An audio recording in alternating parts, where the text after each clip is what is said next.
La startup nasce mentre studiavo ingegneria a Milano e il problema a cui volevo dare una soluzione era riuscire ad avere le informazioni mediche di una persona in difficoltà.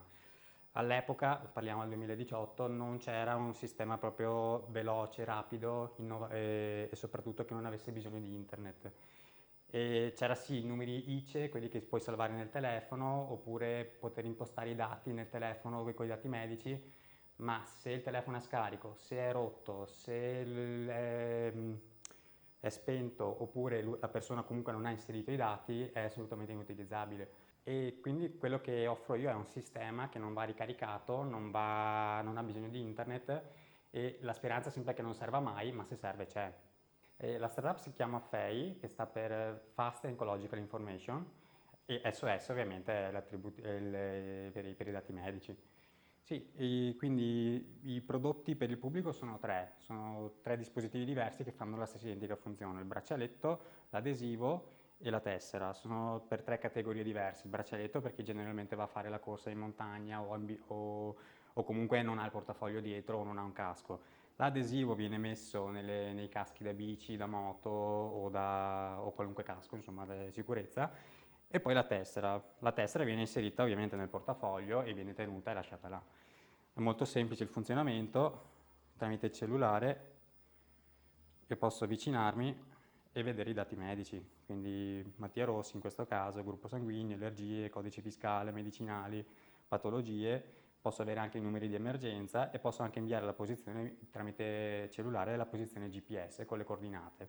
L'applicazione funziona per qualunque fascia d'età e soprattutto tramite delle collaborazioni con altre aziende che producono dispositivi di sicurezza o tute da gara, integriamo il microchip direttamente nel prodotto. Quindi ad esempio questo è un mio cliente, loro hanno deciso che su tutta la loro linea di caschi integrano il mio microchip all'interno del casco, poi mettono un'etichetta esterna per indicare che qua c'è il microchip. Ho anche un altro mio cliente che fa tutte da gare invernali, il microchip con i dati medici è nel colletto in modo molto visibile, perché giustamente deve essere una cosa che ti spinge a vedere, e il microchip si trova in un'etichetta all'interno del colletto. Sì, l'app è stata creata nel 2018 e in qualche mese siamo andati subito alla fiera REAS a Brescia, che è una delle fiere più importanti a livello italiano di sicurezza, e abbiamo avuto un ottimo riscontro sia da parte dei soccorritori che delle aziende che erano interessate a integrare il microchip nei loro prodotti. E tra l'altro da parte dei soccorritori abbiamo avuto anche un sacco di consigli su come migliorare il sistema e che tipo di dati loro avevano effettivamente bisogno di vedere durante un soccorso. Lavorando con loro abbiamo integrato e migliorato il sistema. Sì, allora la tecnologia può essere utilizzata oltre che per i dati medici anche come sistema anticontraffazione.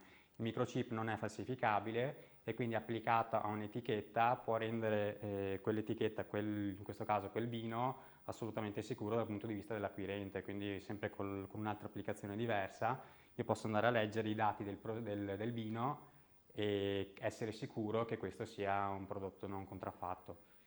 Gli obiettivi futuri per il sistema dei dati medici sarebbe il poterlo diffondere il più possibile, nel senso che più aziende lo integrano, più persone lo usano e più i soccorritori sanno che esiste e quindi sono spinti a conoscere il sistema.